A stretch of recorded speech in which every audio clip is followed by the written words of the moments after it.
Thank you, councillors, staff, members of the public and members of the media. Thank you all for coming. Declare this meeting open. There is no one else from me. Councillor Steele is an apology tonight, and we have Councillor Murray Cook and the Mayor on approved leave of absence. Do we have any declarations of interest, councillors? Thank you. No public questions. Could I have somebody move the minutes of the previous meeting, please? Councillor McCleary. Thank you, Councillor Howard. All in favour? Thank you. We have a couple of deputations tonight, councillors. 10.4.1, Paul McNaughton, which is to speak on that item. Those who approve? Thank you. That's approved. And Christy Richardson would like to speak on 10.4.2. Those who approve?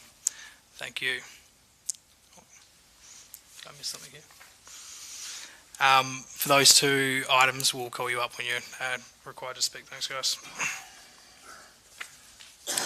So, all dealing with the agenda tonight, all things are coming out, so no need to move anything on block tonight, councillors.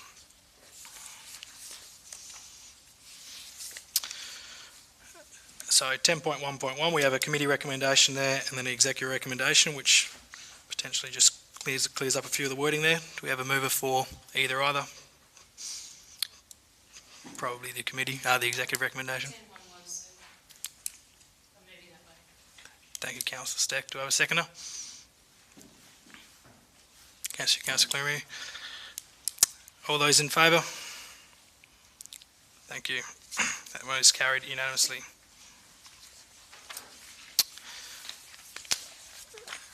A 10.4.1, Mr. McNaughton.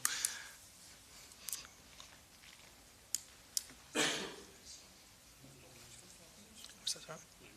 Yep. So you have 5 minutes. Thank you, Mr. McNaughton. No, it won't take me that long. Thank you very much for allowing me to speak tonight. The City of Bunbury does a lot of things very, very well, and the Kumbana Bay upgrade is one of the things that spring to mind. Other things are not done so well. I submitted an application for a carport in Moore Street about 12 months ago. In fact, it's more than that. I'm in the Heritage Precinct, and I respect that very much. I was not given all of the information right at the start of requirements for renovating my current house, which I did over 12 years ago. The hoops I had to jump through were ridiculous. If I'd have bulldozed the house and built a modern home, it would have been much easier and a lot cheaper for me and a lot quicker.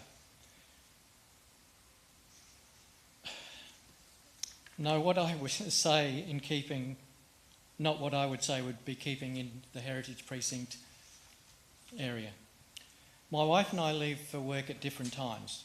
My son will be driving soon and we'll need another undercar parking space. With regards to the carport, there are 4 carports in front of houses within 5 minutes walk of my house. And I can't understand why I'm not allowed to put one in front as well. I only got 2 sets of photos, so if I can just pass them around. Thank you. There's 4 houses there that have the carports in front. And the last photo is my house, which has roses right in front of my property, so you'll only see the carport for about 6 to 8 weeks a year. Thank you. Thank you, Mr. McNaughton. Councillors, we have an executive recommendation before us. Is there a mover for that? Can I ask a question, please, Mr. Mayor?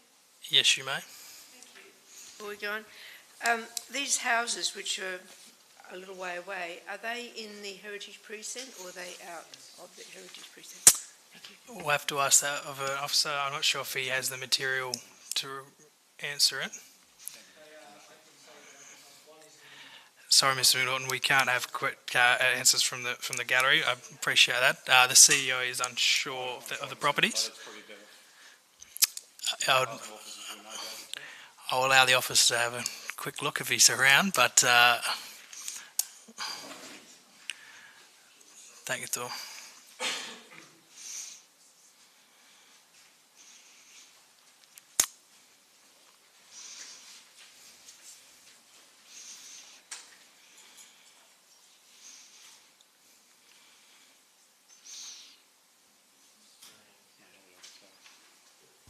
I can confidently say two of them are, but I'd need to see the others because Thomas and Moore Street do extend some way down, and we did retract the heritage area some significant amount before, but I can only say that about two of them would be the case. That's fine, thank you. Back to where we were, the executive recommendation. Do we have a mover for that executive recommendation? Yes, Mr. Deputy Mayor. I'll move that. Thank you, Councillor Kelly. Is there a seconder? Thank you, Councillor Smith. Councillor Kelly. Thanks, Mr. Deputy Mayor and councillors. I rise to support the executive recommendation and ask that councillors also provide their support for what has been moved. In doing so, elected members will be supporting a recommendation strongly agreed to by your hard-working Heritage Advisory Committee. And that committee, I might add, is well served by Councillor Smith, Dr Bernard Bischoff, Mr Kent Lyon, Ray Parks, Mr Morris Johnson, Peter Suckling and Mrs Del Ambrosius. So we have a fair bit of expertise on this heritage area in that committee. I recall their considered deliberation on the matter and believe that their experience, knowledge and understanding has got it right. Yes, the property is located within a designated heritage area and the guidelines that seek to protect the heritage values of the precinct are quite clear. Not only in the local planning policy Stirling Street Heritage Area, but also in the draft East Bunbury Heritage Precinct local planning policy. We've been reliably informed by our staff that the proposal is inconsistent with our local planning policy and the draft, while the property already has the benefit of an existing carport that satisfies the residential design codes. So that must be made clear. It is within the design codes that they've got the existing carport that meets the requirements for the parking. So the executive recommendation is the correct way to go. In broad terms, I'm reminded that the City of Bunbury was honoured as a finalist in the year's Western Australian Heritage Awards, which acknowledged the outstanding contributions to heritage conservation, adaptive reuse, promotion and interpretation. So this city has made quite some way forward on heritage. We're recognised in the category of heritage practices, having showcased best practice in the heritage industry by taking a collaborative approach with state agencies, property owners and the community. Such recognition is a credit to the Point of efforts. order, sir. It has relevance to the argument of this particular matter before us. I'll allow it. Continue, Councillor Kelly. Thanks, Mr Deputy Mayor. Such recognition is credit to the efforts of this council, its staff and members of the Heritage Advisory Committee and to the councillors around here, and it's a testament to our commitment to preserving its heritage. Heritage is an important topic and assists us to understand the story of our local community, our history, our heritage and our identity. Councillor Kelly, please take a seat. Councillor Steck, I've allowed the argument of heritage in his argument, so I'll allow Councillor Kelly to continue. Thanks. I will end up there, Mr Deputy Mayor. By supporting the recommendation, councillors are sticking by the hard work and the effort undertaken to preserve our joint heritage in this city, work that we've been doing for the last decade or more. This is not extraordinary. This is sticking to the local planning policy that this council voted on and this council put in place so that it can go about its business preserving heritage and history now for the future. So I'm asking councillors to support the motion as it appears on the screen. Thank you, Mr Deputy Mayor. Thank you, Councillor Kelly. Councillor Smith.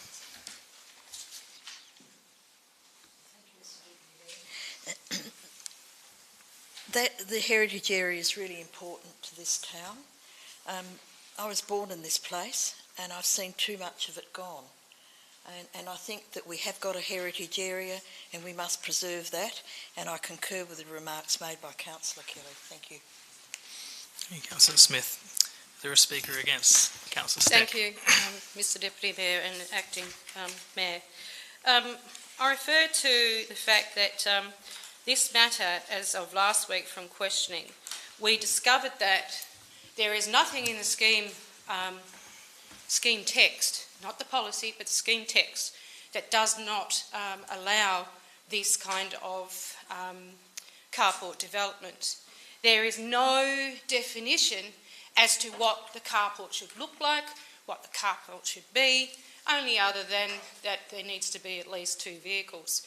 And so for us to turn around and say, well, we're going to disallow someone to have a carport in their car bay, in their house, because we believe that it's not fitting with heritage, well then so much for being a progressive city, because I can tell you that Subiaco went through a complete transformation, albeit keeping their heritage policy and transforming some of those smaller houses into more livable and sustainable houses into the 21st century. Who wants to go back to having their driveways down the backyard with a double carport back the yard, and you might as well put your toilet back out there too? Come on. This is like the 21st century. We've got to move in forward with development by keeping heritage, yes. This is why we have the Heritage Committee, to transform any development that consists within the heritage area to comply with those heritage colours, those heritage designs and everything else. It's not to hinder development completely. I mean, you can go suburb by suburb in Perth where land refill keeps their heritage, but the houses become larger, become more attractive, and the suburb becomes more vibrant.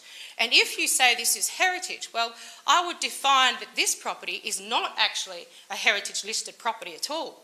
Not on the municipality of the city, or if it is, it's not even on the state register. So therefore, it cannot be classified as a heritage-based building. This is typically a design that has lots of landfill and infill within many suburbs and many suburbs across the country. So I'll refer back to the point that this is under the draft policy of the Heritage Advisory Committee. The Council has not adopted the Heritage policy, and therefore the scheme text prevails, which is your Scheme 8, which we brand newly adopted. So, councillors, I couldn't argue more that now is the time to say yes to better developments in heritage areas, but I also would back that up by saying any property that is on the state register, by all means, wholeheartedly support you, Councillor Kelly and Councillor Smith and the Heritage Committee. But everything else in the city, and you're going to blanket an area and say, this is heritage, well, that's just rubbish. I urge you to vote against this motion, and I'll be moving a motion to support the development application. Thank you, Councillor Steck. Was there a speaker for? Councillor McCleary. Thank you, Deputy Mayor. The area is heritage. It is not the individual houses. There are houses there. If you start nitpicking out the thin end of the village, we will have a disjointed heritage area. My family been here for 100 years, and there's not much left in here to say where they've been or where they were. My grandmother lived down the street, which now has Centrelink, etc. So I'm really, really into an area being, so you drive down that area and it's about the heritage of what was before us. So to me, it's the thin end of the wedge to be able to say, well, that house is okay, you can do this too and that one. The other thing that I have is a really harsh recommendation. It seems to be a harsh recommendation. If you're the poor person that's living in that house, I get that and I really empathise with that person. But we need to protect the buildings of our heritage, and everyone who buys in that area knows they're going to keep coming up against that. They're going to hit that wall every time. And there are compromises, and perhaps there is a compromise there for the garage to be somewhere else, or the lean-to, or whatever it is they're going to be putting up there. But I'm going to be voting for the recommendation because we have to put something in place solid. Bunbury has to stand up for its heritage, and this is a time, councillors, where it's a really difficult decision to make. I really feel for the people who live in this heritage area, not would I ever live in a place like that, because you just can't move what you would like to do. So thank you, and please do vote for the recommendation. Thank you, Councillor McCreary. Speaker against the motion. Thank you, Councillor Hayward. Thanks very much. I am going to speak against the motion. This proposal is not going to torpedo a heritage in this suburb. It's not going to sink the ship of heritage in any way. One of the challenges, of course, with heritage is that when those buildings were first built, people didn't expect that they would need carports, air conditioners or solar panels. And we need to be able to make way for both to exist together. And we need to make sure that's easy for people who live in that area to be able to do that. The gentleman's spoken tonight already about his frustration of having this having to be dealt with for over a 12-month period. I think that's unacceptable. There is no change to the building. It's not going to make any difference at all to the heritage value in my view. And also, I just remember that when this came up in our briefing, we talked about the fact that under our scheme, it is permissible to have a carport in that location. It is, if there's not another position for it to go.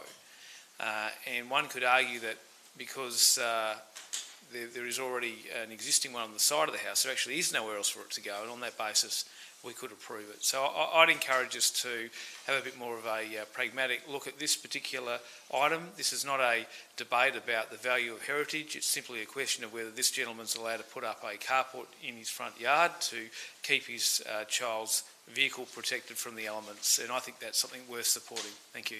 Question, please, Mr Deputy Mayor. Are we arguing... Yes, May I have a question? Yes, you can, Councillor Thank McCreary. To the CEO sitting at this particular time. So is this about building a carport there, or is it building an extra carport? Thank you. It is a second carport, but I'll ask the CEO to elaborate further. Yeah, it is. I'll probably refer it down to manager of planning, because it's planning now. No problem.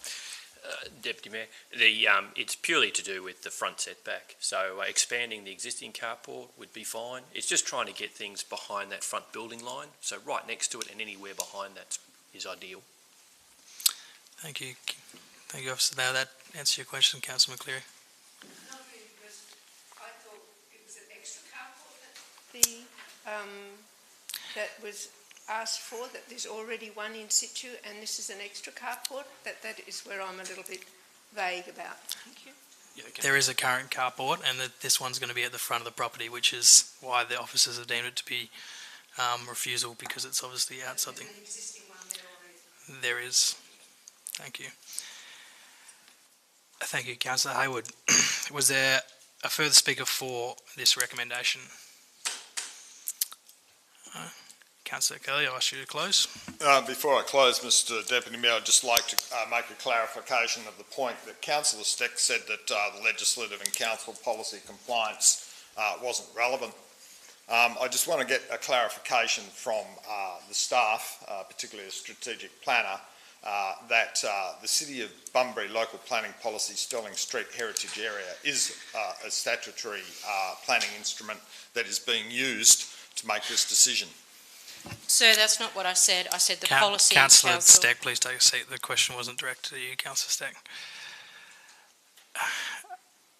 I'm going to ask you to continue, Councillor Kelly, and leave that out of the argument. Thank you. Thanks, Mr Deputy Mayor. I'll make the point that the Sterling Street Heritage Area local planning policy is a statutory instrument, says so. It's written down there, and I don't think our statutory planners are making a mistake. So Councillor Steck doesn't have an argument there. Point of order, sir. Self-explanatory explanation. I did not say that. I said that the scheme text prevails, and it does. Councillor Kelly, if you can wrap up. I'm just disagreeing with Councillor Steck on that, because that's fine, the that's statutory planning instruments are clearly in the agenda, Mr Deputy Mayor. I'd also like to provide some advice, even though that this may have taken 12 months to come to this point. I'm absolutely certain it wasn't a heritage issue. The Heritage Advisory Committee works very quickly and very well. And if there's 12 months for a delay in some sort of approval, then I'm sure it's not the heritage aspect of it. We also note when we're talking about extra car parks that the proposed car park is not supported as located to the front of the house. We all know that, and it's the heritage precinct that we're concerned with. And there are some words in the agenda that says it would appear there are other car parking alternatives for the place. So I'll just make that point. I also take to task the argument that this isn't going to sink the ship of heritage. It may not, but I am going to make the point that this house and this development is in the heritage area. That's why we're here. That's why it's come to us. The heritage policy, the local planning policy for the Stirling Street heritage area and the draft local planning policy for the East Bunbury heritage area are not things that just suddenly fell out of the air and said, well, we're going to have this. They've been well thought out, they've been well crafted. And in order to protect heritage of that area, the rules that were put in, the bylaws, the laws, if you like, or the guidelines, whatever you'd like to call them, were put there for a specific reason, to protect the integrity of the overall heritage area. It may be unfortunate for somebody who's got a house that they can't go putting carports right beyond the property line. But this was carefully thought out. It's not just some random idea that suddenly appeared. My intent is to ask councillors to support the heritage policy that we have, to stick with it, and to work with the proponent to ensure that somewhere along the line that they can get adequate parking, which has been pointed out by our people, by our heritage advisor, that is available for that place. So, councillors, I'm asking you, we're not hindering development. We're holding up our history and heritage for people to see, and we want to protect it. So I'm encouraging all councillors to support the executive recommendation as it is. Thank you, Mr Deputy Mayor. Thank you, Councillor Kelly. I'll put the exec recommendation. Those in favour?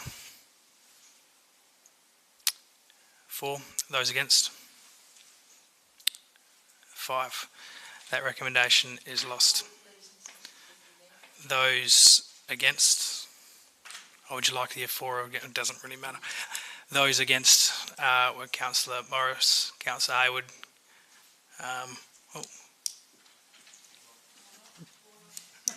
Councillor Warnock, Councillor Steck, and Councillor McGuell. Sorry, Councillor Warnock, bit of a brain freeze there.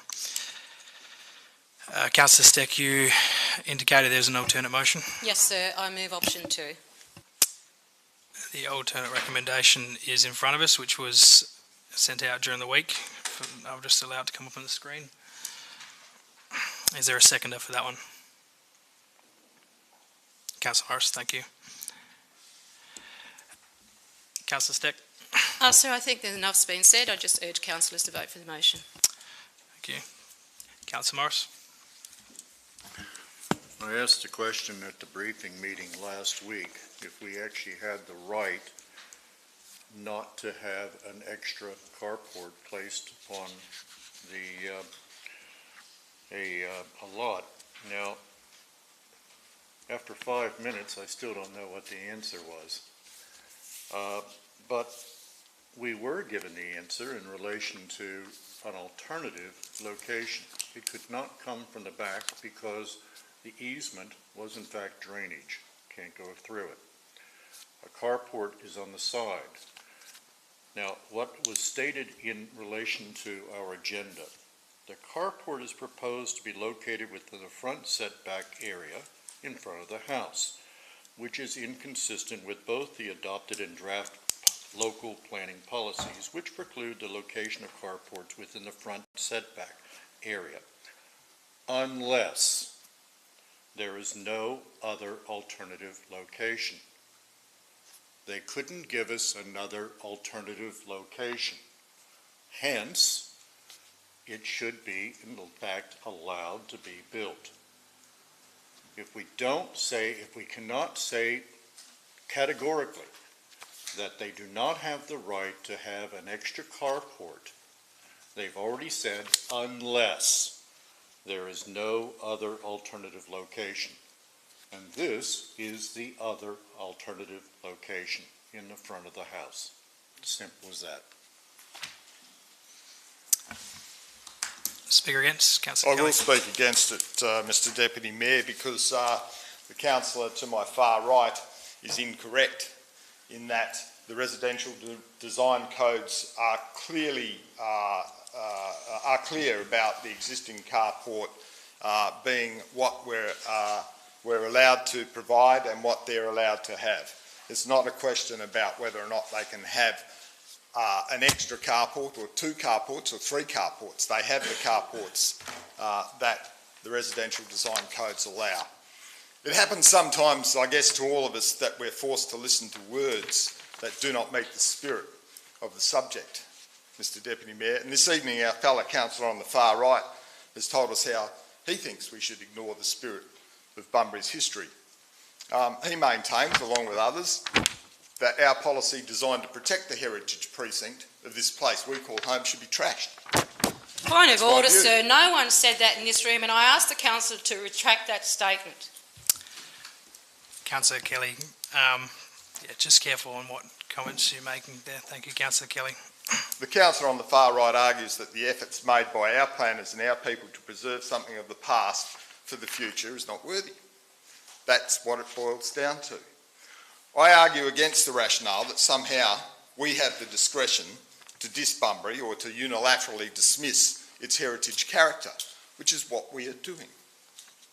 Not so long ago, the Bunbury Heritage Awards rewarded ordinary folk in Bunbury, for the great work they've undertaken to preserve our city's character. And we were full of pride by their efforts to contribute to the future by acknowledging and protecting something from the past. And I say we respect these people and their efforts by supporting this motion. Now, I made it quite clear, even though some councillors are arguing against it, that the city's local planning policy, Stirling Street Heritage Area, and the draft East Bunbury Heritage Precinct local planning policy have a set of guidelines that are well thought out and true.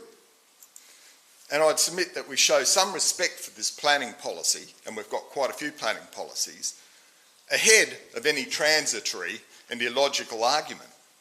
So when we protect one thing of value, we save something for all. So I'm asking councillors, those who voted against the first recommendation, against the executive recommendation, just one of them, to change their mind so that we can get on with looking after the heritage that the Heritage Advisory Committee and this council supports. Thanks, Mr Deputy Mayor. Thank you, Councillor Kelly. Speaker for the alternate recommendation. Councillor Stack, please close. Thank you, sir.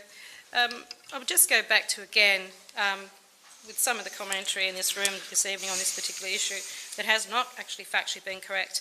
A policy that is a draft policy cannot be used as a decision-making tool for a start. And any policy that council adopts does have some weight, but the overarching document is this, the scheme 8 that we adopted. And there is nothing in here that does not prevail for the car parks to exist. And again, I would say, for a progressive city, we should be looking to the future, yes, to retain heritage, yes, to keep heritage design, but yes, to put it into modern design in conjunction with heritage design. So the R codes of Australia absolutely allow that. That is with provisions within planning. So I urge you to support the motion. Thank you, Councillor Stack. I'll put the alternate motion. All those in favour? That's 5. Those against? Record yes. Councillor Smith, Councillor Kelly, Councillor Brown and Councillor Mercury are against. That motion is carried. So, Mr McNaughton, if you weren't sure of what just happened, you might want to catch up with the officers after the meeting. In essence, your carport's been approved. 10-4-2, councillors, and we have Miss or Mrs Richardson presenting. You have 5 minutes, thank you. Good evening, Mr Deputy Mayor and Council. I'd just like to thank you for the opportunity this evening to present to you. We have actually nominated the owner, the project architect and myself as the town planner to speak. However, as we are all speaking in support of the recommendation of item 10.4.2, it will just be myself making a very brief statement to say that the background and officers' comments clearly articulate that the amended proposal satisfies the ARCode design principles of clause 5.1.6 and 5.4.1 in relation to building height and visual privacy, and therefore we are fully supportive of the executive recommendation to grant conditional development approval. Thank you. Thank you very much, Christy. Councillor Stack, are you I'm just looking to moving the move? motion, sir, on the Councillor officer's Stack is recommendation. moving the executive recommendation. Do I have a seconder? And Councillor McCleary. Is there likely to be any debate on this item? I'll put that motion. All in favour? Those against? One against. That motion is carried.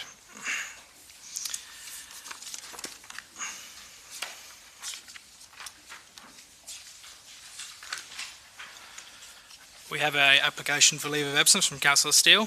Could I have somebody move that, please? Here, Councillor Haywood. Seconder? Second, sir. Thank you, Councillor Steck. All those in favour? That is carried unanimously. Thank you.